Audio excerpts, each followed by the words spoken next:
Good morning friends, હું અજય ત્રિવેદી અને આજે આપણે ધોરણ 10 વિષય ગણિત અને ચેપ્ટર નંબર આપણું 4 દ્વિઘાત સમીકરણ અને પાર્ટ 2 માં આજે મળી રહ્યા છીએ. મિત્રો, આજના ટોપિકની અંદર લાસ્ટ દ્વિઘાત સૂત્રની રીતે આપણે ઉકેલ કેવી રીતે મેળવી શકીએ એ આપણે જોવાના છે. ભાગ 1 ની અંદર અવયવની રીત અને પૂર્ણ વર્ગની રીતે ઉકેલ કેવી રીતે શોધાય એના વિશે આપણે માહિતી મેળવી અને આજના વિડિયોની અંદર આપણે દ્વિઘાત સૂત્રની રીતે કેવી રીતે ઉકેલ શોધીશું એના વિશે આપણે ચર્ચા કરવાના છીએ. ખૂબ જ અગત્યનો વિડિયો બનવાનો છે આજનો, એટલે બરોબર ધ્યાન રાખજો મિત્રો. તો ચાલો શરૂ કરીએ. હવે આપણે દ્વિઘાત સૂત્રની મદદથી આપણે ઉકેલ શોધવાનો છે. જુઓ, આમ કુલ 3 રીતે દ્વિઘાત સમીકરણના ઉકેલ 3 રીતે શોધી શકાય. કઈ કઈ રીતે? અવયવની રીતે, પૂર્ણ વર્ગની રીતે અને દ્વિઘાત સૂત્રની રીતે. વિભાગ A માં હેતુલક્ષીમાં, અને આ યાદ રાખજો કારણ કે ઘણીવાર એક વાક્યના જવાબમાં પૂછવામાં આવે છે કે દ્વિઘાત સમીકરણના ઉકેલ કઈ 3 રીતે શોધી શકાય. તો આપણને આવડવું જોઈએ કે અવયવ, પૂર્ણ વર્ગ અને દ્વિઘાત સૂત્રની રીત. ક્લિયર? હવે આપણે પાછા અહીંયા જોઈએ કે દ્વિઘાત સમીકરણનું પ્રમાણિત સ્વરૂપ કયું એ પણ આપણે ગયા વિડિયોમાં શીખ્યા. ax² + bx + c = 0, જેમાં a is not equal to 0, એટલે કે a બરાબર 0 નથી. આ આપણું પ્રમાણિત સ્વરૂપ છે મિત્રો. શું છે આ? પ્રમાણિત સ્વરૂપ. અને આ ટૂંકા પ્રશ્નોમાં હેતુલક્ષીમાં આજનો વિડિયો ખૂબ જ અગત્યનો છે. હવે જો એના ઉકેલ શોધવા હોય તો તમારે સૌપ્રથમ પહેલા વિવેચક શોધવો પડે. શું શોધવું પડે? વિવેચક. અને વિવેચકને આપણે ધ્યાન રાખજો, વિવેચકને આપણે D, કેપિટલ D વડે પણ લખી શકાય, એને D પણ કહેવાય.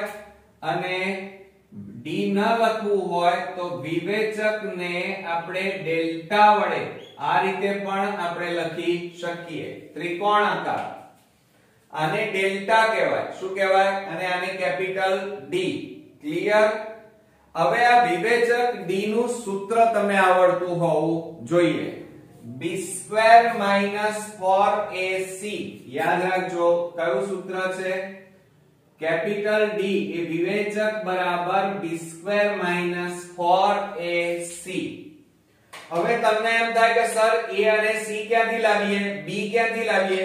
તો તમને જે સમીકરણ આપેલું હોય, તમને રકમમાં જે સમીકરણ આપેલું હોય એમાં જુઓ, x² ની સહગુણક a એટલે a મળી જાય, x નો સહગુણક b એટલે b મળી જાય, અને c અહીંયા અચળ પદ છે એ તમને અહીંયા મળી જાય. એ કિંમતો તમે આમાં મૂકી દો એટલે તમને વિવેચક d મળી જશે. ક્લિયર? હવે તમને d ની કિંમત 3 કાં તો મળી શકે. 3 એટલે અલગ અલગ પ્રકારની 3 મળી શકે. કાં તો એ 0 હોય, કાં તો એ 0 કરતા મોટી 1 2 3 4 5 50 25 75 35 27 28 હોઈ શકે, કાં તો 0 કરતા નાની હોઈ શકે, એટલે કે -1 -2 -5 -7 આવી હોઈ શકે. તો આ વિવેચક d ના મૂલ્યો 3 પ્રકારના હોઈ શકે. એક તો કયું હોઈ શકે? d <0, એટલે કે ઋણ હોય, 0 કરતા નાની સંખ્યા.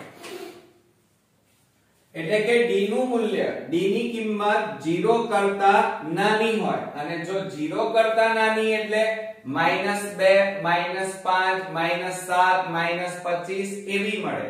અને જો -25 એટલે કે 0 કરતા નાની કિંમત મળે તો યાદ રાખજો, વિકલ્પોમાં હેતુલક્ષીની અંદર ટૂંકા પ્રશ્નો, ખાલી જગ્યા, જોડકા અને ખરા ખોટા એની અંદર આ બધું પૂછાય છે. બરોબર? એટલે d <0 હોય ત્યારે દ્વિઘાત સમીકરણના વાસ્તવિક બીજ ન મળે ભાઈ. આ યાદ રાખજો, એક્ઝામ્પલ માં કામમાં આવશે. 2 માર્ક્સ ના જ્યારે દાખલા ગણતા હોય ત્યારે આ પૂછાય છે ઘણીવાર. એટલે કે તમે જ્યારે દાખલાની ગણતરી કરો ત્યારે d નું મૂલ્ય માઈનસ માં આવે છે, તો એ વખતે તમને ખબર હોવી જોઈએ કે d લેસ ધેન 0 એટલે કે d નું મૂલ્ય 0 કરતા નાનું હોય તો દ્વિઘાત સમીકરણના વાસ્તવિક બીજ ન મળે. Okay, clear? આ પહેલો ભાગ. હવે બીજા ભાગની અંદર જો d નું મૂલ્ય તમે દાખલાની ગણતરી કરો અને આ વિવેચકનું મૂલ્ય 0 મળે, વિવેચકની કિંમત જો 0 મળે તો યાદ રાખજો કે દ્વિઘાત સમીકરણના 2 સમાન બીજ મળે. કેવા મિત્રો મળે? 2 સમાન. યાદ રાખજો ટૂંકા પ્રશ્નોમાં કેવા બીજ મળે મિત્રો? સમાન બીજ મળે. ક્યારે સમાન બીજ મળે? d બરાબર 0 હોય ત્યારે. અને જ્યારે સમાન બીજ મળે તો કયા સૂત્રની મદદથી શોધી શકાય? તો યાદ રાખજો x બરાબર -b છેદમાં 2a. કયું?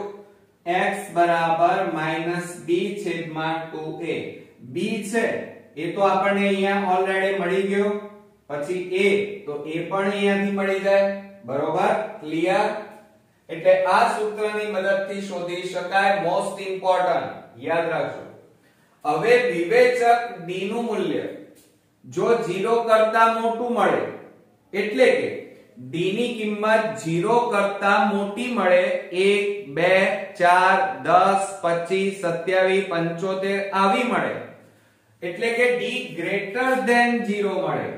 એનો મતલબ એ થાય કે d નું મૂલ્ય 0 કરતા મોટું છે. તો એવા સમયે દ્વિઘાત સમીકરણના 2 ભિન્ન ભિન્ન એટલે અલગ અલગ બીજ મળે. કેવા મળે મિત્રો? 2 અલગ અલગ ભિન્ન ભિન્ન બીજ મિત્રો મળે. ધ્યાન રાખજો. ક્યારે?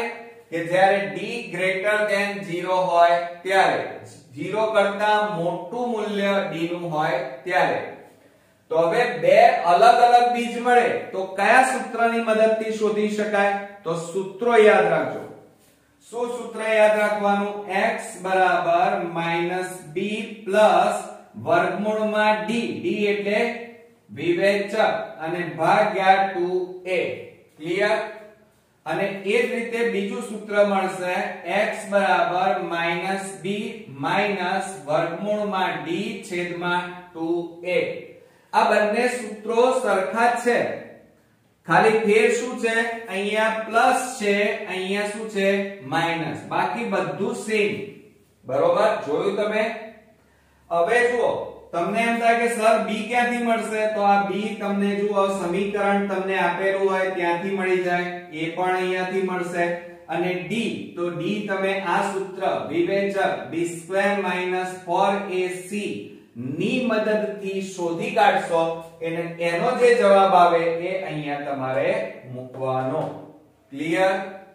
એટલે આ રીતે d ગ્રેટર ધેન 0 હોય તો 2 ભિન્ન વાસ્તવિક બીજ મળે, અને એ x બરાબર -b પ્લસ વર્ગમૂળમાં d છેદમાં 2a અને x બરાબર -b માઈનસ વર્ગમૂળમાં d છેદમાં 2a ના સૂત્રની મદદથી 2 અલગ અલગ બીજ શોધી શકાય. હવે આપણે આગળ વાત કરીએ. આ આપણી હતી દ્વિઘાત સૂત્રની રીત. હવે બીજી વાત કરીએ કે તમને આવો કોઠો પણ પૂછી શકાય. તો યાદ રાખજો કે વિવેચક, વિવેચક એટલે શું છે? d છે. શું છે મિત્રો? વિવેચક એટલે d કહેવાય. આ વિવેચક d ની કિંમત જો ધન મળે, ધન એટલે 1 2 3 4 5, એટલે એનો મતલબ કૌંસમાં લખવું હોય તો આવું લખી શકાય d ગ્રેટર ધેન 0. બરોબર? ધન એટલે યાદ રાખજો, ધન એટલે 0 કરતા મોટા. તો બીજના પ્રકાર કેવા હોય? વાસ્તવિક અને ભિન્ન એટલે અલગ અલગ. આ રીતે આ ભણ્યા ને. અને જો d બરાબર 0 એટલે કે વિવેચકનું મૂલ્ય 0 મળે, d બરાબર 0 મળે, તો વિવેચકના મૂલ્યો એટલે કે d નું મૂલ્ય જો 0 મળે તો બીજના પ્રકાર કેવા મળે? વાસ્તવિક અને સમાન મળે મિત્રો. કેવા મળે? બંને સમાન વાસ્તવિક મળે. અને જો આ વિવેચકનું મૂલ્ય d < 0 હોય એટલે કે ઋણ હોય વિવેચકનું મૂલ્ય, તો બીજ વાસ્તવિક બીજ ન મળે. એટલે કે બીજના પ્રકાર કેવા હોય પણ બીજ જ ના મળે મિત્રો. ખ્યાલ આવ્યો? એટલે યાદ રાખજો, હેતુલક્ષીમાં ખૂબ જ પૂછાય છે. ધન હોય વિવેચકનું મૂલ્ય તો વાસ્તવિક અને ભિન્ન બીજ મળે. જો વિવેચકનું મૂલ્ય 0 હોય તો વાસ્તવિક અને સમાન બીજ મળે. અને જો વિવેચકનું મૂલ્ય ઋણ હોય તો વાસ્તવિક બીજ ન મળે, સમીકરણના બીજ ન મળે. ક્લિયર? એટલે આ કોઠો પણ આપણા માટે અગત્યનો છે. હવે આ રીતે આપણી બધી રીતો અહીંયા પૂરી થઈ. 3 અવયવ, પૂર્ણ વર્ગ અને દ્વિઘાત સૂત્ર. હવે આ ચેપ્ટરની અંદર કેટલાક કૂટ પ્રશ્નો પૂછાય છે.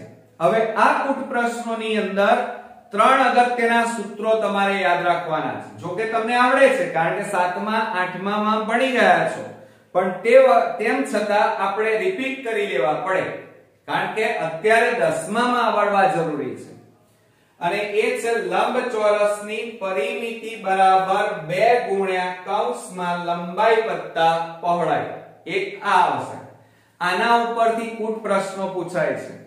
બીજું છે લંબચોરસનું ક્ષેત્રફળ લંબાઈ ગુણ્યા પહોળાઈ. એક આ યાદ રાખજો. અને ત્રીજો એક કૂટ પ્રશ્ન આમાં ખૂબ જ અગત્યનો અને થોડોક હાર્ડ હોય છે, અને એ છે સમય બરાબર અંતર ભાગ્યા વેગ. યાદ રાખજો, સમય બરાબર અંતર ભાગ્યા વેગ. આ 3 સૂત્રો તમારે તૈયાર કરવાના છે જેથી કરીને કૂટ પ્રશ્નોમાં તમને સહેલાઈથી આવડે. તો મિત્રો આ રીતે આપણો અહીંયા ઇન્ટ્રોડક્શન પૂરો થાય છે. તમારે જે આપણે નોટબુક બનાવી છે એની અંદર આ બધું જ તમારે સરસ રીતે નોટ ડાઉન કરી દેવાનું. આ વિડિયો બરોબર 2 વાર જોઈ લેવાનો અને પછી તમારે આ યાદ રાખવાનું કે d < 0 હોય તો બીજ ન મળે, d બરાબર 0 હોય તો એના સમાન બીજ મળે. અને કયા સૂત્રથી શોધી શકાય? x બરાબર -b/2a. યાદ રાખજો, મોસ્ટ ઇમ્પોર્ટન્ટ. આ મોસ્ટ IMP છે. બરોબર? ક્યારે આ સૂત્ર વપરાય? d બરાબર 0 હોય ત્યારે. અને જો d નું મૂલ્ય ધન એટલે કે 0 કરતા મોટું હોય તો 2 ભિન્ન બીજ મળે. અને કયા સૂત્રની મદદથી શોધી શકાય? તો આ સૂત્રો પણ તૈયાર કરવાના છે. x બરાબર -b પ્લસ વર્ગમૂળમાં d/2a અને x બરાબર -b માઈનસ વર્ગમૂળમાં d/2a.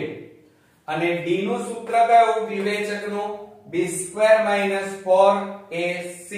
બરોબર? અને આ કોઠો પણ તૈયાર કરવાનો છે. 3 રીતો અને આ 3 સૂત્રો.